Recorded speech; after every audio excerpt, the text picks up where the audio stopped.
fac de droit à l'université et demander les élèves, les étudiants de la première année, ils peuvent répondre à cette question-là. Mais pourquoi au Sénégal, les soi-disant juristes, ils n'arrivent même pas à s'expliquer qu'il la loi d'amnistie? Bon, là, il y a nit Holland, Ismaïla Madior Fall, d'aller expliquer jaar ni, Aïssata Tall Sall expliquer la jaar ne, que expliquer la jaar ne le. Est-ce que ñooñu xamuñu ba pare di def lu leen Non, mais quand même. Parce que ñi ngay wax professeur étudiant yi ngay wax foofu ñoom Ismaïla Madior Fall leen jàngal. Parce que moom Aïssata Tall Sall moom moo défendre loi d'amnistie bi yaa ngi fàttaliku moom moo ko défendre à l'Assemblée nationale. Mais boo ko laajee tey loi d'amnistie bi lan lay couvrir du la wax dara. dalay ne en tout cas daal boo leen laalee loi d'amnistie bi day am ay conséquences. loolu la lay wax. Aïssata Tall Sall loolu la lay wax. Mais de la wax profondeur bi loi d'amnistie bi quels sont les exposés de motifs yi ñuy wax ci loi d'amnistie bi kenn du la ko wax dañ lay ne attention loi d'amnistie bi ku ko laal dina gis conséquences yi ñoom loolu kese la ñuy wax léegi conséquences yi lan la ñi nar a dem kaso ñan la les commanditaires de ces actes de barbarie ñoom la ñu war a yóbbu kaso. Qui était le ministre de l'Intérieur ci jamono Macky Sall ci moment boobu anamu Antoine Diome anamu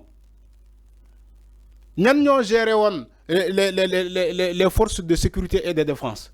ñan ñoo ko géré woon qui étaient les commandants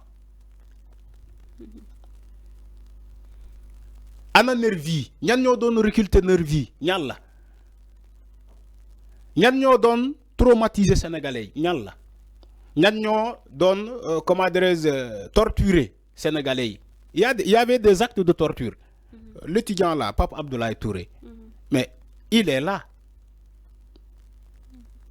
Néné mom, il a des preuves. Pape Abdoulaye Touré, ñu ko doon torturer. Ba légui bo démé laaj ko mom xamna. Ami ay nit taxaw nañu fi di naan gis nañu ay auto nervi yu joggé permanence bi di dugg ci askan wi di len door. Moustapha Diop l'a dit. L'avocat maître Moussa Diop maître Moussa Diop wax na ko nee na il a même des preuves ni que ay auto démarré nañu ci permanence APR ay auto yab ay nervi di dugg ci population bi di leen door donc enquête loi d'amnistie bi bu ñu ko tëbalee enquête bi jafewul autorités yi nii xam nañu ñal la Sénégalais yi taxawoon ci seen balcon di photo di jël vidéo parce que ñaawte fi bëri ay du ay caméra ñoo ko feeñal de ay téléphone amateur ay nit yi taxaw seen balcon di jël image yi. waaw ba si ñi ñu doon faat ñu bëri ñu doon rey gis nañ. moo tax ma ne la enquête ci loolu jafewul. compliqué wul. Il y a même un dossier qui a été déposé à la CPI par l'avocat blanc là comment il s'appelle Juan Branco. Il a fait un dossier, il a monté un dossier et le déposé au niveau de la Cour pénale internationale. Mais dans ce dossier, tu peux voir toutes les images. Tu peux voir tous les faits. Donc, enquête bi jafewul. Na nit dindi loi d'amnistie bi ñu enquête japp ñu wara japp yóbbu leen kaso. Ils doivent payer. Il faut respecter ces martyrs-là. On nous parle des martyrs. Les jeunes qui ont perdu leur vie, c'est des martyrs, non? Loolu lañ leen jappé Sénégal. Mais il faut respecter les mémoires de ces martyrs-là. Ñu situer les responsabilités. Ñu japp ñu wara japp. Les commanditaires, japp leen yóbbu leen kaso. Ils doivent payer, ils doivent rendre compte. Askan bi li lay xaar ci les députés qui sont actuellement dans cette 15e législature. Askan bi li lay xaar concernant la loi d'amnistie. Qu'on arrive un jour, ami, à situer les responsabilités, à requalifier les faits. Damay jël baatu Moustapha Diakhaté lu mu waxoon.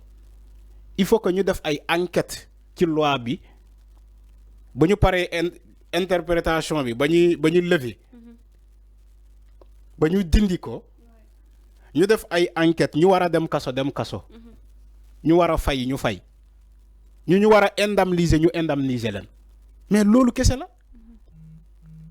Au moins mu am soulagement tuuti ci les familles des victimes là ñu am soulagement parce que buñ la nee jàpp nañu ñu rey seen doom yi c'est vrai que mënoo ko remplacer ak sa doom parce que perte nga ko ba pare mais di nga am tuuti soulagement parce que ku ray sa doom jàpp nañu ko yóbbu nañu ko kaso loolu dara fay ko. Je crois que la population c'est ce qu'elle attend de ces députés-là, les députés qui sont actuellement à l'Assemblée nationale. On veut une commission d'enquête parlementaire. On veut l'abrogation de cette loi-là. Ak noo leen ko defee baax na mais ñun population bi lu muy xaar mooy ñu situer les faits ñu situer les responsabilités ñu jàpp les commanditaires sénégalais yi mën a nelaw tranquillement mais tant que defuñu loolu les gens vont continuer à débattre sur cette loi d'amnistie là ñu ko war a politiser ñu politiser ko ñu war a leeral ñu leeral ñu war a manipuler parce que on est dans la thèse de manipulation jamono bii ni ku dàkk manipuler sa morom nga ne kii la ci loi d'amnistie bi waaye dañoo bëgg a protéger ñii di boom ñii. waaw mais loolu la loi bi force de défense et de sécurité. exactement lañ ci ciblé. voilà. mais alors que ñi rey ak ñi torturé nekkul forcément ñi nga xam ne. moo tax ma ne la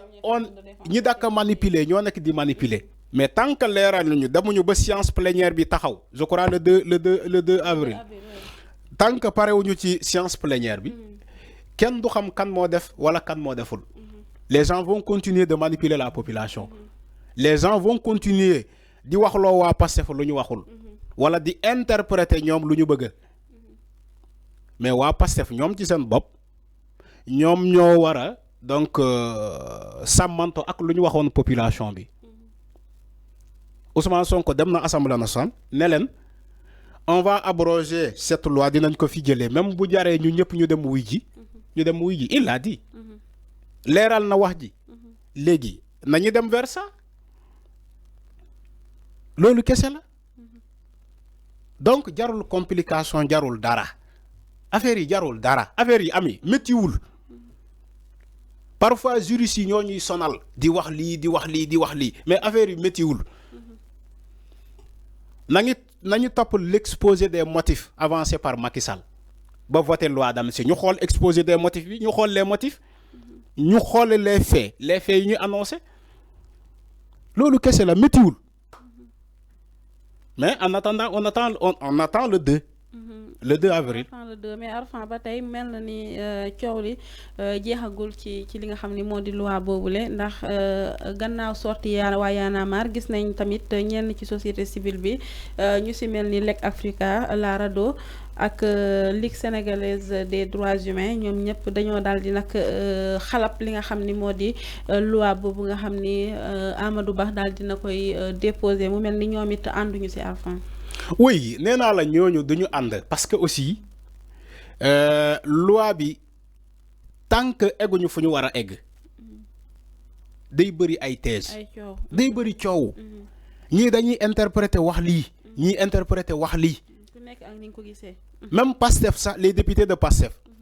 point bu ñu organiser démb di expliquer mais tu as vu il y a des gens qui ont dit que oui c'est faux ils ont expliqué am ñoo xamante leer nañ léegi ci seen bopp mais les autres qui sont dans l'opposition ils ont dit non c'est faux li ngeen di def nii woy manipulation la da ngeen bëgg làkk doom duma doom loolu ngeen bëgg tey la affaire yi tey la politiciens policiers yi parce que dëgg gis naa benn opposant bu mag bëgguma citer turam il a écrit dans sa page woy du ñu nangu mukk ñu tayle les policiers yi mooy nos braves xawma lan il a dit n'importe quoi c'est comme si xam nga ni ñuy wax loolu ñoom déjà dañoo def procès bi c'est ce que j'ai dit mais loolu laa wax xam nga ku bind ci page am dinaa woy du ñu nangu waa Pastef tayle les policiers c'est comme si waa Pastef dañuy ne dañuy tayle policiers yi c'est faux xam nga loolu ñoom dañoo jàpp ni kon policiers yi ñoo rey mais loolu la parce que boo waxee loolu xam nga ñoom ils sont dans la manipulation moo tax ma ne la tant que génnewuñu loi bi Assemblée nationale manipulation bi dafay bëri il faut que ñu jàppale askan wi mais bu ñu bàyyee askan wi gars yi di leen wër politiciens di leen wër à tour de rôle di manipuler la population di naan woy Pastef lu ñu waxante non dañoo bëgg a tayle policiers yi dañoo bëgg a yóbbu policiers yi alors que c'est faux waxuñu loolu mais policier bi tiré am na ku ko jox ordre ce qu'on appelle les commanditaires mais loolu am na anam day billi gi bi doon joxe ay ordre depuis ci kaw parce que on nous dit les ordres viennent d'en haut mais loolu yëpp munoo jàpp diw bàyyi diw wala munoo jël les actes de torture nga ne da nga koy dugal ci loi d'amnistie loolu munul nekk ku ñu torturer nga ne da ngay jël fait boobu dugal ko ci loi d'amnistie bi jàpp ko comme c'est un fait politique non c'est faux loolu munul nekk loolu munul nekk donc loolu laa ne il faut que ñu gaawantu génne affaire yi abroger lu ñu war a abroger mu jeex a takk après ñu topp ñu war a topp loolu la ñuy xaar mais quand ça traîne coow li day bëri day continuer manipulation bi day continuer loolu lay wax moo tax ngay wax boo waxee rado ngay wax ay entité yooyu c'est tout à fait normal ñoom man nangul naa leen seen position que ça soit rado que ça soit Amnesty International que ça soit xawma Horizon Sans Frontières Y'en a marre xawma lan parce que on est dans un pays de démocratie ku nekk war naa joxe xalaatam man nangul naa loolu la liberté d'expression mais quand aussi tu es dans une liberté d'expression il faut tenir en compte de la loi da ngay wax loi lu mu wax da ngay wax constitution lu mu wax da ngay wax fait yi l'exposé des motifs que a avancé Macky Sall yu mu avancé ba voter loi d'amnistie pourquoi ñoom waxuñu ci l'exposé des motifs ñiy wax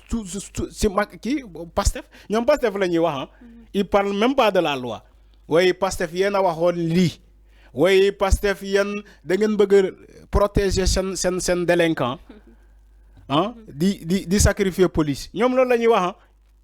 loolu la ñuy wax xam nga loolu manipulation la Pastef man gisuma loolu Pastef ne day protéger ay nitam di tayle police loolu bu ko defee sa population bi mooy rebelle loolu c'est faux loolu c'est de la manipulation loolu amul mooy li ma waxoon rek nañu dem ci séance plénière bi ñu abroger leeral ci bopp sénégalais ñu jàll ci lenn loolu kese la muy noonu Arfan kon am na solo yaakaar naa leer na en tout cas le 2 avril lañ jàpp procès bi pour nag lañ jàpp plénière bi pour ñu daal di